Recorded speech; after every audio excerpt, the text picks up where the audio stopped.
Foto nggak? Foto itu hanya muncul di calon DPD, Dewan Perwakilan Daerah. Tapi kalau DPRD provinsi, DPRD kabupaten kota itu hanya nama. Susah juga ya, padahal dia udah ganteng-ganteng tuh Pak. Iya. Di gambar-gambar Iya. dia udah ganteng, Iya. udah apa namanya itu? Makanya itu. Selfie gitu. Padahal referensi orang itu foto, begitu masuk bilik, loh kok nggak ada fotonya, dicari nggak ketemu. Iya, benar.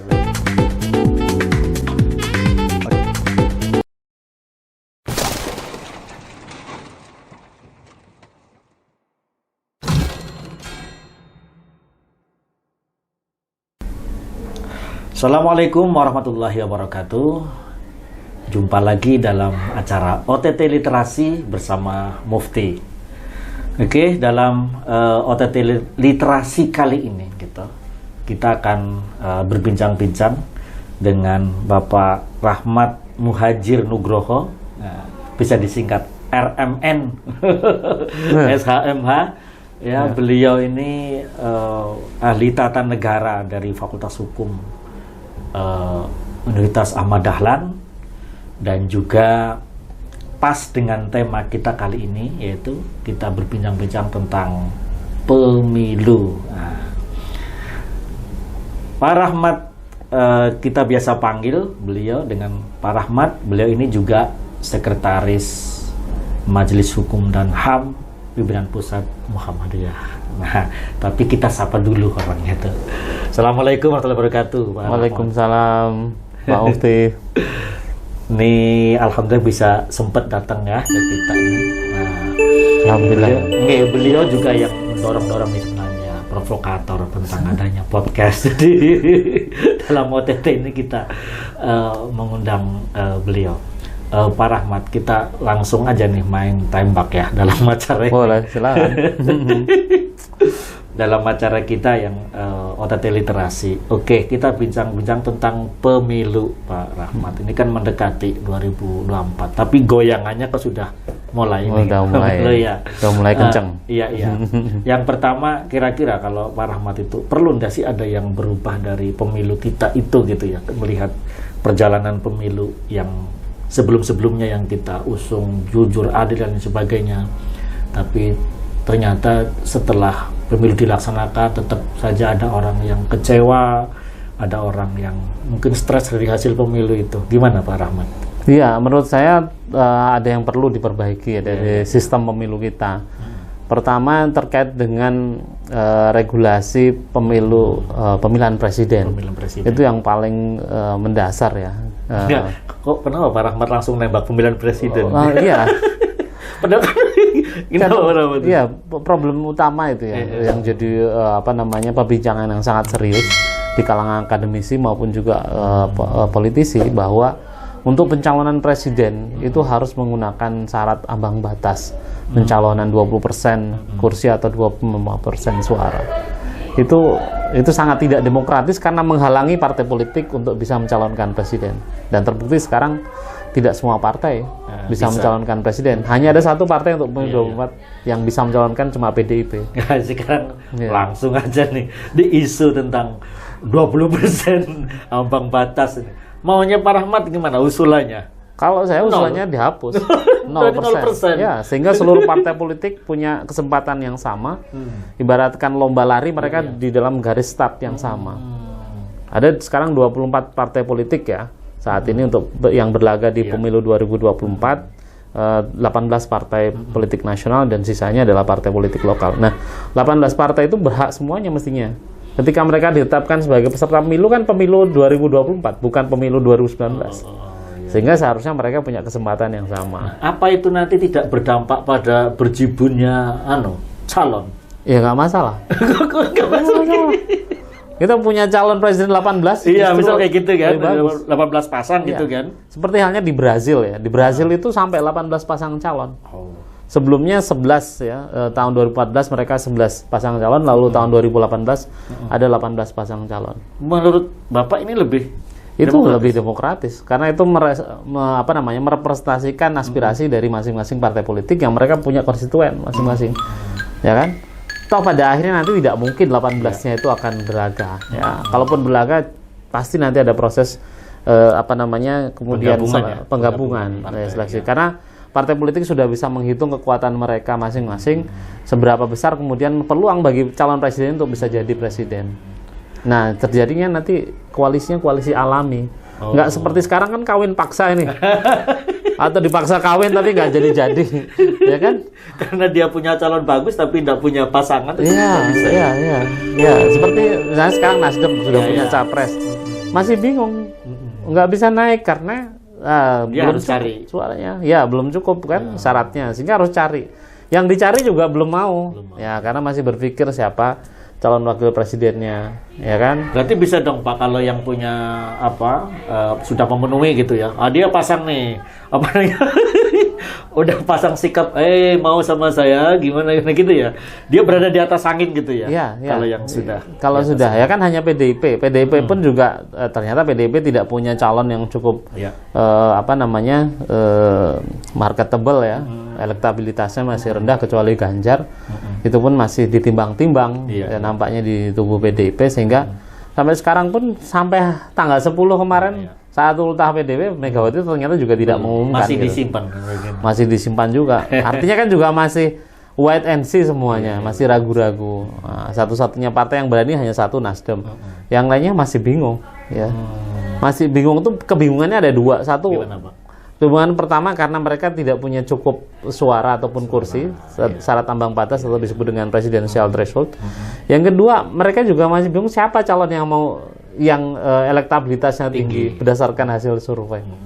Kan hanya 3 orang. Tapi ada guyonan dari Cak Lontong yang menarik gitu. Jadi jangan salah, jangan-jangan yang diusung jadi capres malah jadi cawapres. Pada waktu kesempatan gitu. Bisa jadi. Ya, bisa jadi karena ini kan tidak pasti ya. Semua dalam proses untuk melihat kemungkinan yang karena semua partai pasti ingin menang ya capresnya, sehingga mereka masih berhitung gitu. Dan itu salah satu halangan yang saya katakan dari presidential threshold itu salah satu halangan bagi parpol untuk segera melakukan deklarasi karena mereka tidak punya ketercukupan persentase. Itulah yang banyak pakar menilai bahwa itu sebenarnya seharusnya dihapus. Itu sudah diajukan berkali-kali judicial review ke MK. Tetap tidak jebol. Iya, saya mencatat sudah lebih dari 30 kali judicial review. Baik dari masyarakat maupun dari ada yang dari parpol juga, Pak? Ada dari partai politik, kemudian dari akademisi ya, dari masyarakat, termasuk juga dari DPD RI. Iya. Kemarin Lanyala Mataliti tetap tidak bisa tembus itu ya. Tetap dipaksakan. Tetap dipaksakan bahwa itu merupakan open legal policy atau kebijakan hukum terbuka. Mungkin kan ada Pak nilai bagusnya kalau 20% calon tidak terlalu banyak sehingga rakyat lebih mudah untuk memilih kan gitu. Ya, itu salah satu salah satu pertimbangan. Tapi kan sistem pemilu kita kan two-round system ya, 2 kali putaran. Iya. Jadi kalau putaran pertama berarti kalau pembiayaan tetap sama Pak ya? Calon banyak apa calon sedikit tetap ya banyak. Pasti akan berpengaruh. Karena tentu surat suaranya akan lebih besar. Oh iya. Ya kan? Tapi saya yakin nggak akan mungkin seluruh parpol itu akan mencalonkan diri. Mereka bisa ngukur artinya kapasitas. Petugas TPS-nya tetap sama. Iya, petugas TPS-nya sama. Hanya di sisi surat suara mungkin itu yang akan lebih besar. Tapi tidak ada masalah. Ya, nggak ada masalah. Artinya begini. Kemungkinan terjadinya koalisi alami sehingga partai itu nanti koalisinya bisa berbasis pada platform, berbasis pada ideologi, berbasis pada visi misi. Tidak seperti sekarang kan berbasis pada ketercukupan tadi. Nah, ketercukupan. Jadi kan pragmatis koalisinya. Jadi koalisi pragmatis bukan koalisi ideologis. Okay. Nah, itu. Kalau itu yang satu pertama tadi satu presiden. Ya, poin itu. Perlu sobat OTT ketahui, Pak Rahmat ini juga mantan komisioner dari KPU Kota Yogyakarta. Ya. Terus Pak, masalah yang kedua Pak, selain presiden yang saya kira masalah yang kedua itu tentang money politik ya. Ini kan Pak, makhluk gaib, tapi tetap selalu ada. Money politik itu masih sangat marak dan dalam tanda kutip sudah menjadi budaya dalam setiap kali pemilu. Gila. Semakin, menurut saya semakin kuat. Ya, semakin kuat. Apalagi dengan sistem yang saat ini masih menggunakan sistem proporsional terbuka. Ya, sistem proporsional terbuka itu memang sangat membuka peluang bagi calon untuk melakukan money politik karena hasil yang dicapai adalah mereka yang memiliki suara tertinggi, suara terbanyak. Walaupun itu satu partai kan? Iya, walaupun satu partai. Jadi satu partai. Misal saya dengan Pak Rahmat satu partai nih. Ya. Saya nomor urutan 1, Ya. tapi Pak Rahmat yang suara terbanyak tetap yang jadi Pak Iya, Rahmat. misalnya saya urutan nomor 5 misalnya, nomor buncit ya. Biasanya Mas Caleg itu suka Iya. di 2 nomor itu. Kan rebutan kan? Kalau nggak nomor 1, gitu lah kan. dia nomor paling bawah. Karena untuk sosialisasi ke masyarakat lebih mudah. Pilih nomor paling bawah atau pilih nomor atas. Yang susah tuh yang di tengah-tengah. Itu. Ya, di tengah-tengah ini orang buka surat suara di TPS tuh bingung. Rata-rata mereka nggak punya referensi siapa yang akan dipilih. Iya. Masuk ke TPS itu blank biasanya. Kecuali kalau sudah ada input sebelumnya, ada yang beritahu. Tapi mayoritas masyarakat kita kan tidak tahu. Iya. Tidak tahu. Caleg itu sudah, walaupun mereka sudah masang foto di pohon-pohon dan sebagainya itu kan. Tidak semua orang tahu. Naik pohon atau apa namanya di dinding-dinding, ya, motor apa pokoknya segala macam yang sudah tempel aja gitu kan. Tiang listrik juga bisa. Tiang listrik ya, pede sekali. Pede sekali. Udah orang aja nggak kenal ya. Banyak juga tuh jadi angkringan, Pak. Jadi apa namanya? Nutup di angkringan gitu. Nah itu money politik. Makanya sekarang mulai dikritik soal sistem proporsional terbuka. Kemudian ada yang mendorong supaya dirubah menjadi proporsional tertutup gitu ya. Apa nih Pak kalau bedanya dengan? Ya bedanya begini. Kalau sistem proporsional terbuka itu ini secara praktisnya aja ya. Nggak saya terangkan secara teori proporsional itu apa dan sebagainya. Gampangnya begini. Di surat suara atau di kartu suara itu nanti caleg itu akan tertulis namanya di situ. Misalnya partai A gitu ya, kemudian nanti calegnya ada 5, dia tulis 5-5-nya gitu. Namanya. Sehingga nanti pemilih langsung mencoblos nama si calon. Nama foto? Foto enggak? Enggak ya? Foto enggak. Foto itu hanya muncul di calon DPD, DPD, Dewan Perwakilan Daerah. Tapi kalau DPRD provinsi, DPRD kabupaten kota itu hanya nama. Susah juga ya, padahal dia udah ganteng-ganteng tuh Pak. Iya. Di kamar-kamar dia udah ganteng, udah apa namanya itu? Makanya itu. Selfie gitu. Ada referensi orang itu foto, begitu masuk bilik, loh, nggak ada fotonya, dicari nggak ketemu. Benar. Karena memang tidak ada fotonya. Ya, kalau ada fotonya, surat suara akan lebih lebar lagi. Bahkan Pak, kalau nama saja ya, itu biasanya orang nama panggilan dengan nama utuhnya beda loh Pak. Betul. Namanya Kliwon misalnya. Namanya bukan Kliwon tapi panggilannya Kliwon. Orang kenalnya dia Kliwon. Masalah juga ya. Masalah mungkin Ekopatrio itu ya Pak ya. Betul. Itu kan namanya bukan Ekopatrio. Pasa Ungu misalnya, bukan juga nama dia aslinya.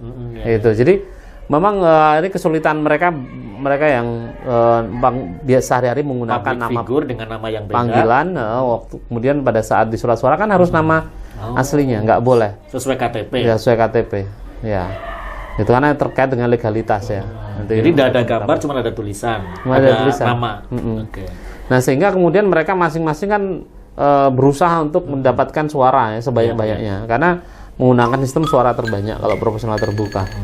Nah di dalam partai itu mereka akan bersaing untuk mendapatkan suara. Oh, tapi tidak bersaing untuk mendapatkan nomor urut enggak ya? Enggak, nomor urut itu urusan partai ya. Iya. Di internal partai kemungkinan juga terjadi ya. Perebutan nomor urut itu. Misal. Siapa yang mau nomor 1? Karena nomor 1 itu biasanya nomor jadi ya.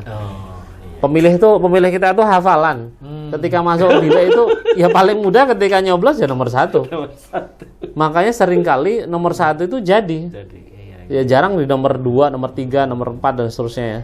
Nah gitu, nomor 1 itu ibaratnya dia sudah punya setengah tiket lah. Ya gitu, setengah tiketnya tuh. Ya itu, karena paling gampang dicari ya. Problemnya kan pertama mencari partainya. Besok lebih banyak lagi kan, 25 itu. Ngurutkan partainya, kan kadang nggak hafal juga, partaiku nomor berapa ya kan. Setelah itu ngurutkan lagi nama calonnya. Nah itu proporsional terbuka itu kelemahannya pada aspek ini. Kemungkinan terjadinya money politik lebih besar. Artinya money politik yang di tengah rakyat ya. Nah sekarang muncul ide untuk diganti dengan proporsional tertutup. Ya, peluang untuk atau kemungkinan terjadinya money politik di tingkat rakyat memang kecil. Tetapi juga money politik di tingkat partai juga tidak bisa dihindari. Karena mereka akan berebut supaya namanya dicantumkan di nomor 1. Ya, nomor 1, nomor 2, dan seterusnya. Nomor istilahnya nomor. Tapi itu di hidden, Pak ya. Nggak ditampilkan ketika nggak ditampilkan.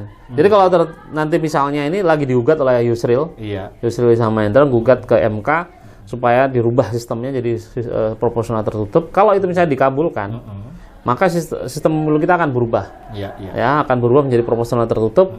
Maka nanti kita hanya coblos gambar partai saja. Mungkin kampanyenya juga lebih mudah, Pak ya, kalau kampanye. Ya, jelas kampanye akan lebih mudah.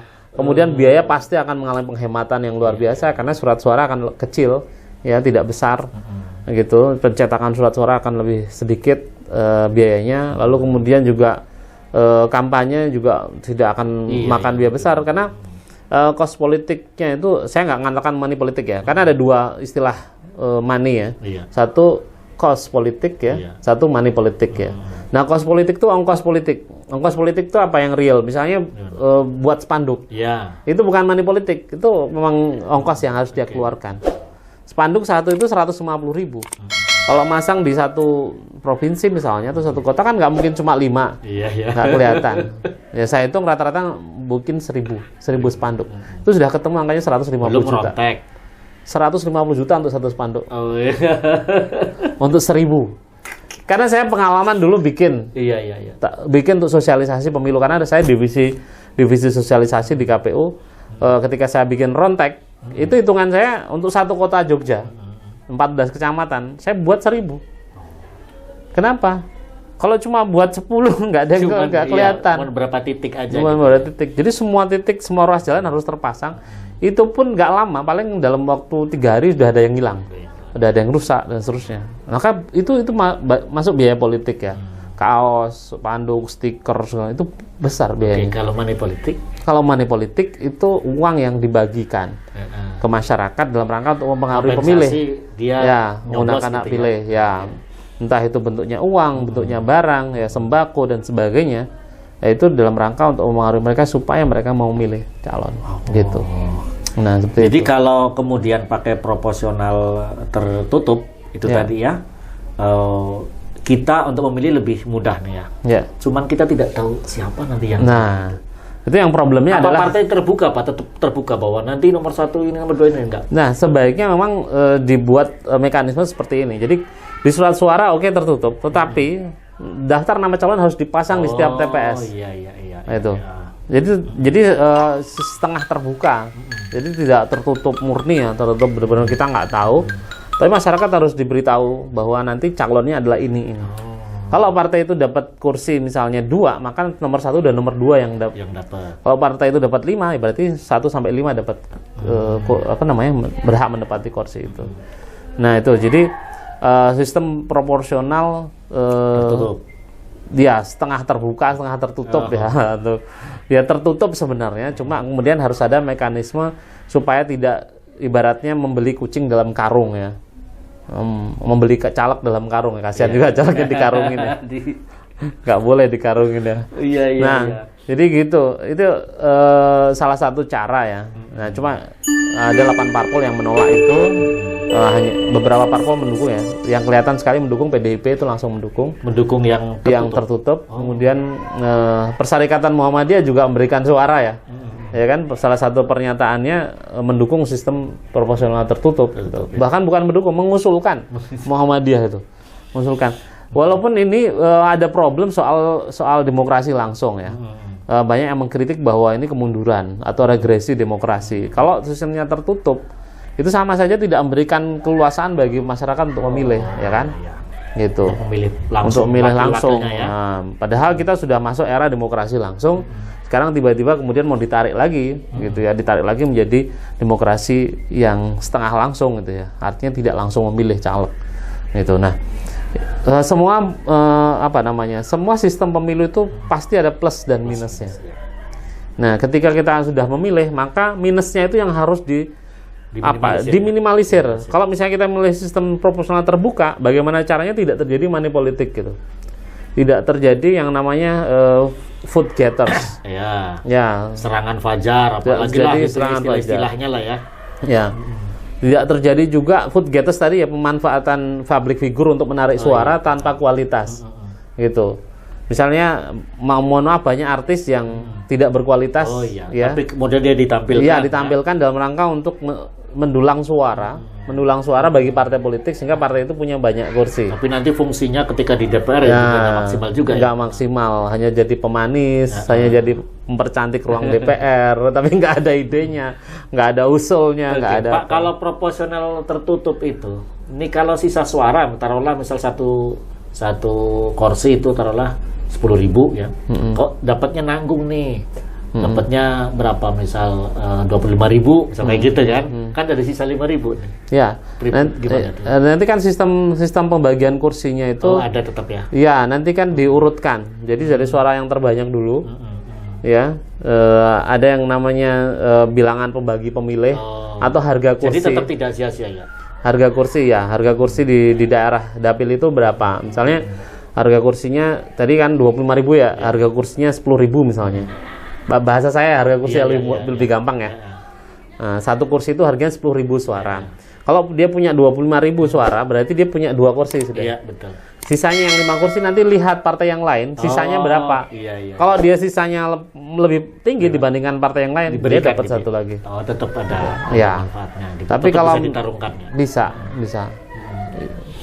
Oke, Pak Rahmat, selain tadi sistem proporsional terbuka, ada lagi Pak Rahmat? Menurut saya gini, saat ini ya sistem pemilu kan dilakukan secara serentak. Dilakukan secara serentak antara pemilu presiden dengan pemilu DPR. Nah, ini Pak Rahmat, kita berapa kali nyoblos itu dalam satu waktu ya? Kita harus memilih kan? Iya. 2019 yang lalu sudah terjadi ya pemilihan serentak, yang kita memilih presiden sekaligus DPR dalam satu waktu. Ya, itu makan waktu yang cukup panjang dan juga memberikan efek kelelahan yang luar biasa juga bagi buka, coblos, tutup lagi, buka gitu kan. Kelelahan bagi penyelenggara pemilu, bagi penyelenggara pemilu karena mereka harus menghitung suara dengan cukup banyak. Pagi Pak, belum selesai. Udah stres gitu kan, udah pagi, saksinya juga udah manggut-manggut, terus ada yang saksi kisruh malah bukan kisruh ya, dia kritis malah dia yang dimarahin. Makanya itu. Nah, ini memang berat bagi penyelenggara pemilu, apalagi nanti 2024. Pemilu dan pilkada akan dilaksanakan dalam tahun yang sama. Pemilu serentak. Tahun yang sama, bukan waktu yang sama. Bukan waktu yang sama. Jadi pemilu 2024 nanti pada tanggal 14 Februari 2024 itu untuk memilih DPR, DPD, DPRD, provinsi, DPRD kabupaten kota dan DPD presiden. Ya, jadi legislatif plus presiden dan wakil presiden. Nah, itu 14 Februari tahun 2024. Lalu kemudian di akhir tahun di tanggal 24 November. Itu aja 5 kartu ya? Iya, 5 kartu. Petugas TPS-nya tuh kiyem. Yang lama itu proses penghitungannya. Iya, betul. Karena penghitungan kita kan masih menggunakan manual ya. Bukan menggunakan elektronik. Kecuali kalau di negara-negara yang sudah maju itu kan penghitungannya elektronik. Jadi kartu suara tinggal dimasukkan ke dalam mesin yang menghitung. Seperti halnya kalau di bank itu kan ada penghitung uang gitu. Nah, itu kalau di Amerika seperti itu, tinggal kartunya ditaruh serk gitu. Langsung menghitung otomatis, langsung kemudian keluar. Kita itu manual sekali. Surat suara misalnya DPR ditumpuk satu dibuka. Sah. Oh, itu masih berdebat. Tapi seru juga. Oh, coblosannya di pinggir, tengah ini pakai. Seru juga, Pak. Coblosannya ada 2 gitu. Ada 2. Itu kan jadi ketika dibuka di sini misalnya partai A misalnya, kemudian dicek ini udah benar nih coblosnya. Kan harus dicek partai yang lainnya. Ada enggak coblosan yang lain gitu ya? Ternyata ada di pojok sini. Nggak sah, rame. Gitu. Nggak sah, bener nggak sah sih. Dilihat lagi gitu kan. Itu baru 1 kartu ya? 1 kartu. Ya. Belum lagi kalau tidak menggunakan paku nyoblosnya. Menggunakan rokok misalnya, menggunakan disobek lah, di inilah. Itu ya. Walaupun KPU sudah membuat regulasi tentang sah dan tidak sah surat suara, tetapi di lapangan itu interpretasinya bisa sangat beragam. Ya, saya dulu pernah mengalami ya, kan udah lama ya, 2004 saya jadi KPU. Itu ada cetakan surat suara itu yang ngeblok ya ke salah satu partai gitu. Jadi seperti tercoblos gitu. Padahal itu tinta sebenarnya. tinta. Jadi ketika dihitung tetap dianggap tidak sah terus. Ya karena sudah malam ya. Iya ya. Ya tadi saya ceritakan sampai jam 3. Sampai Saya jam juga 3. pernah pengalaman jadi Pak. KPPS. Oh pernah ya Pak. Pernah dulu itu, tapi masih 3 partai gitu. Iya. Jadi pemilu serentak yang besok Pak Muti tahun 2024 jauh lebih berat. Selain 5 berarti berapa kita? Kemarin nyoblos 5 toh? Kan 5. Setelah itu nanti pilkada di tahun yang sama 2024 tanggal 24 November tahun 2024 itu untuk pilkada serentak. Ya, serentak itu bayangkan serentak untuk 37 provinsi. Sekarang jumlah provinsi itu 37, bukan 34 lagi. Karena plus Papua 3 provinsi baru, 37 plus dengan 525 kabupaten kota seluruh Indonesia. Kurang lebih 525 karena nambah lagi kemungkinan yang di Papua juga. Sekitar itu 500-an di dalam waktu yang sama.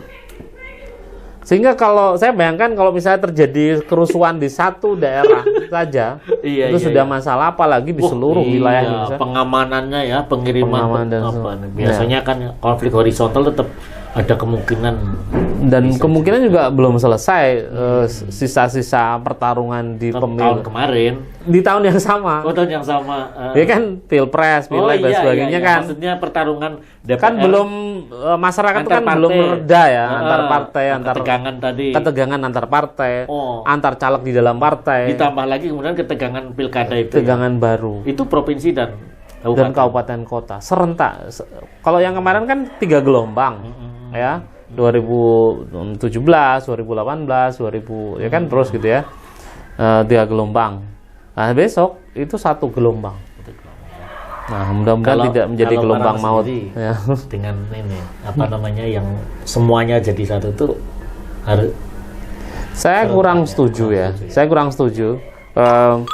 Memang itu mungkin dalam rangka untuk apa ya? Penghematan. Mungkin penghematan ya, tapi kalau lihat anggaran KPU sekarang yang sekian triliun itu nampaknya bukan penghematan ya. Ya, nah jadi menurut saya itu harus perlu dilakukan perubahan. Kalau bisa tidak dijadikan dalam satu waktu, ya dijeda. Kasihan TPS-nya. Ya dijeda paling tidak agenda pemilu kita itu per 2,5 tahun atau ya dalam 5 tahun itu dibagi 2 gitu, jangan dijadikan satu waktu ya. Itu satu sisi nanti partai politik ya butuh effort yang besar menyiapkan kader-kadernya, kemudian penyelenggara pemilu juga butuh waktu. Kalau perlengkapan Pak, ini kan juga jadi isu banter itu antara kardus dengan kalau jenengan itu ya biar tidak urgen itu. Saya kira sangat urgen sekali. Ya, karena kemungkinan terjadi kecurangan itu sangat besar dalam pemilu. Ya, jangankan kardus yang kotak dengan aluminium saja masih bisa dibongkar ya kan.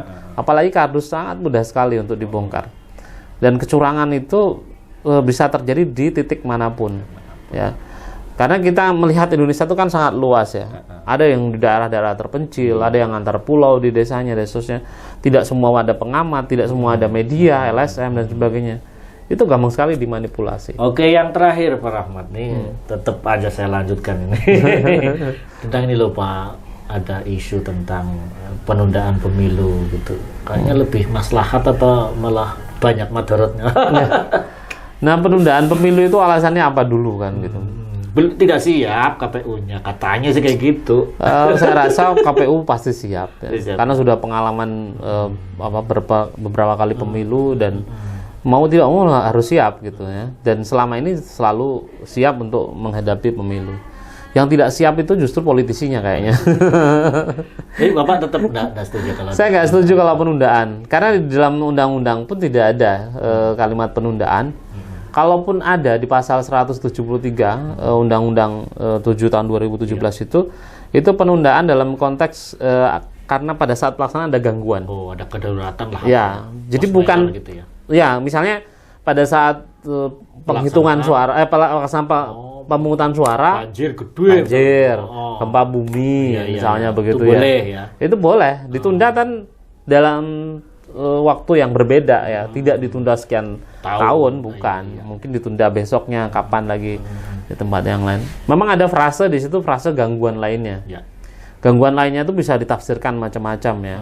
Di penjelasannya tidak ada penjelasannya, cukup jelas gitu. Ya, jadi gangguan keamanan, kemudian gangguan karena bencana dan seterusnya, ada gangguan lainnya. Nah, ini yang bisa ditarik-tarik memang gangguan lainnya ini. Tapi ini konteksnya adalah ketika pemilu sudah dilaksanakan. Nah, sekarang itu wacana penundaan itu kan ketika pemilu belum dilaksanakan. Artinya penundaan yang direncanakan kan. Gitu ya. Nah, penundaan yang direncanakan itu tidak ada dasar hukumnya. Gitu. Dan itu sangat inkonstitusional kalau misalnya ya sampai ditunda, misalnya Pilpres ditunda misalnya. Itu sudah melanggar pasal 7 masa jabatan presiden 5 tahun. Gitu. Kemudian juga masa jabatan DPR 5 tahun. Itu nanti menjadi tidak sah ya. Nah, itu karena melanggar konstitusi. Ya, kecuali kalau memang ini para elit kita mau nekat dan sebagainya ya. Karena ada wacana juga mau amandemen ya. Amandemen konstitusi dan sebagainya. Kan awalnya itu wacananya itu amandemen. Tapi banyak yang menolak, akhirnya nggak jadi. Kemudian isu berikutnya kan penundaan ini dengan cara KPU yang dipersoalkan gitu ya. Sudah muncul sih isu-isu KPU itu ya.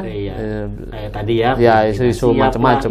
Ya, termasuk ada kasus juga kemarin juga pas verifikasi segala macam. Itu bisa juga menjadi alasan kemudian KPU-nya tidak siap, KPU-nya tidak capable, KPU-nya diganti dan sebagainya.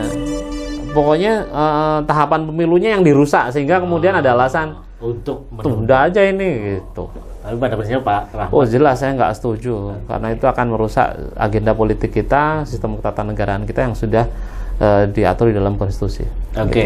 Oke, Sobat OTT, terlalu asik kita ngobrol dengan Pak Rahmat karena memang bisa dikatakan pakar pemilu lah, karena beliau sendiri selain dosen ya tadi pernah jadi praktisi di lapangan tadi.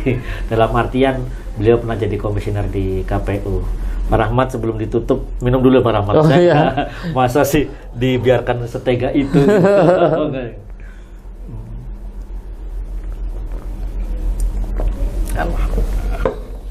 Oke, Sobat OTT semuanya, akhir di pertemuan kita jangan lupa ya like, share, kemudian juga bisa teman-teman semuanya komen juga di podcast OTT ya, Leblow UAD ya, OTT obrolan tipis-tipis. Semoga kemudian share Sobat OTT semuanya bisa meningkatkan kualitas dari OTT kita dan lebih banyak manfaat lagi. Dan terima kasih juga untuk seluruh sponsor yang selalu menemani kita ya, berbagai macam sponsor, dan insya Allah nanti akan ada tambah lagi sponsor Pak.